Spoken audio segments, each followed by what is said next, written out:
జీవితం నడిచే దారి లాంటిది.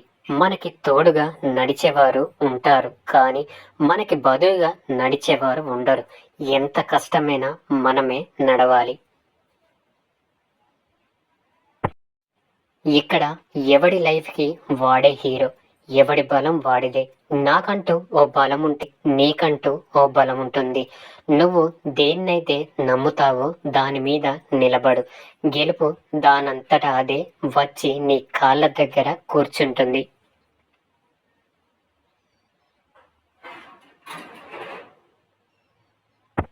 సముద్రంలో అలలు, మధ్యతరగతి వాడి కలలు రెండు ఒకటే. రెండు తీరం చేరినట్టే చేరి వెనక్కి వెళ్ళిపోతాయి. ఒంటరిగా కూర్చొని నీతో నువ్వు హాయిగా మాట్లాడుకో. నటించే మనుషులతో కలిసి ఉండడం కంటే అది 100 రెట్లు మంచిది. ఆకలి తీరాక అన్నాన్ని, అవసరం తీరాక మనిషిని అలుసుగా చూడొద్దు. ఎందుకంటే ఆకలి మళ్ళీ వేస్తుంది, అవసరం మళ్ళీ వస్తుంది. జీవితంలో డబ్బు సంపాదించడానికి తెలివి ఉంటే సరిపోతుంది. కానీ నలుగురి ప్రేమ సంపాదించాలంటే మంచి మనసుండాలి.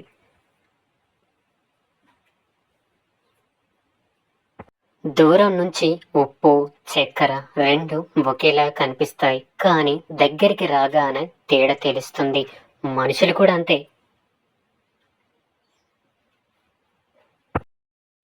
మంచి మాట. మీకు ఎదురైన ప్రతి కష్టాన్ని జీవితంలో ఎదగడానికి ఒక పాఠంగా మార్చుకోండి. అంతకన్నా గొప్ప మోటివేషన్ ఏది ఉండదు.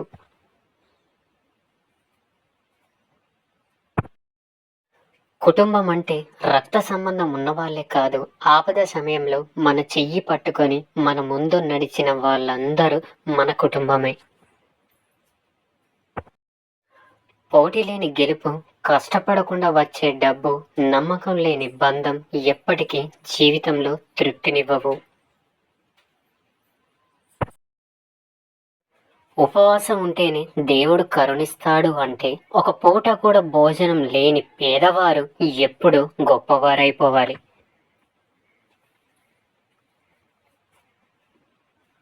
డబ్బు ఆస్తులను సంపాదించి పెడుతుంది.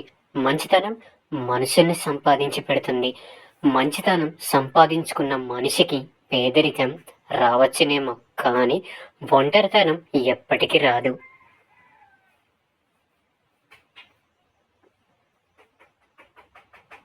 ఎవరు ఎంత అందమైన వేషం వేసినా కాలం వారి వారి నిజస్వరూపాలను, గుణాలను ఎప్పుడో ఒకప్పుడు ఏదో విధంగా బయటపడేటట్లు చేస్తుంది.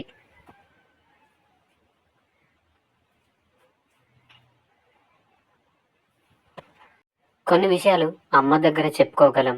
ఇంకొన్ని విషయాలు నాన్నతో, చెల్లితో, అన్నతో చెప్పగలం. కానీ అన్ని విషయాలు ఒక మంచి ఫ్రెండ్తోనే చెప్పుకోగలం. ఈ లోకంలో నటించే మనుషులే ప్రశాంతంగా ఉన్నారు. నటించడం రాక ప్రేమాభిమానాలు పెంచుకున్న వాళ్ళు పిచ్చి వాళ్ళలా మిగిలిపోతున్నారు.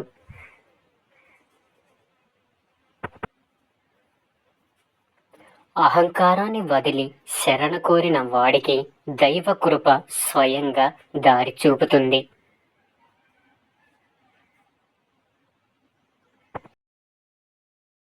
గౌరవం, స్నేహం, ప్రేమ ఇవి భిక్షగా అడుక్కుంటే వచ్చేవి కావు. మనం నచ్చి, మనల్ని మెచ్చి వాటంతట అవే మన దగ్గరికి రావాలి. అప్పుడే మనకు విలువ. చుట్టూ తొక్కేయడానికి 100 మంది ఉన్నా మనల్ని కాపాడేది ఒక్కటుంటుంది. అదే మనం చేసుకున్న మంచి. అబద్ధం అప్పు వంటిది.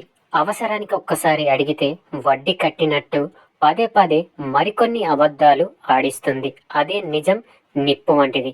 చెప్పేవాడికి చేదుగా, వినేవాడికి మంటగా ఉన్న అదే మంచిది. కాలంతో కరిగిపోయే ఆస్తుల కోసం రక్త సంబంధికులను వదులుకోకు. అశాశ్వతమైన ఆడంబరం కోసం జన్మనిచ్చిన తల్లిదండ్రులను వదులుకోకు. అలా చేస్తే అన్నీ ఉన్న అనాథలా మిగిలిపోతావు.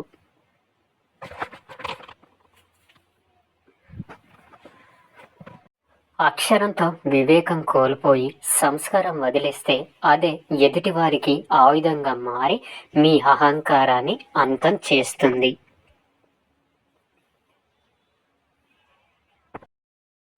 ప్రతి మనిషి జీవితంలో ఇలాంటి సందర్భం తప్పకుండా వస్తుంది.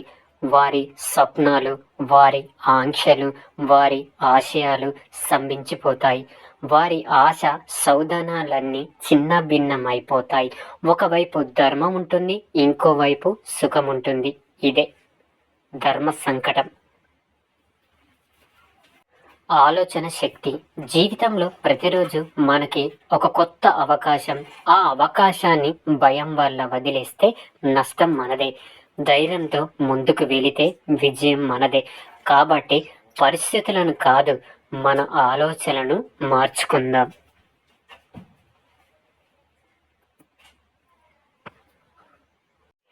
ఎవరు రాయలేని విలువైన పుస్తకం స్నేహం. అందరికీ అరుదుగా దొరికే అదృష్టం స్నేహం. నేను కొనలేనిది, నాకు దొరికినది, అదే నీ స్నేహం నేస్తమా.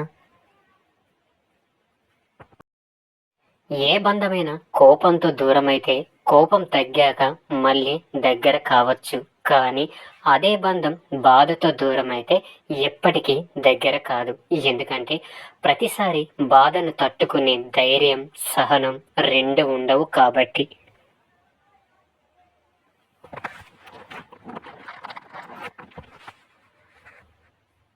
బరువులు మోసేవాడి కంటే బాధ్యతలు తెలిసిన వాడే గొప్పవాడు. డబ్బున్న వాడి కంటే మర్యాద తెలిసిన వాడే గొప్పవాడు. గర్వం ఒకటి చాలు జీవితంలో అన్ని కోల్పోవడానికి. ధైర్యం ఒకటి చాలు జీవితంలో ఏదైనా సాధించి చూపడానికి. అడవుల్లో తిరిగిన రాముడు చెడిపోలేదు. అంతఃపురంలో పెరిగిన రావణుడు బాగుపడలేదు. వ్యక్తిత్వం అనేది ఆస్తిలోనో అంతస్తులోనో ఉండదు, ఆలోచనలో ఆచరణలో మాత్రమే ఉంటుంది.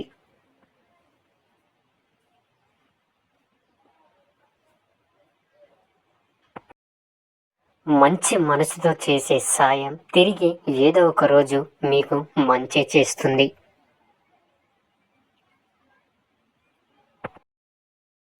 పరాయి వాళ్ళు కొట్టే చెంపదెబ్బ అయినా మర్చిపోగలం, కానీ మనం అనుకున్న వాళ్ళు మనసు మీద కొట్టే దెబ్బ మనం ఉన్నంతకాలం మర్చిపోలేం.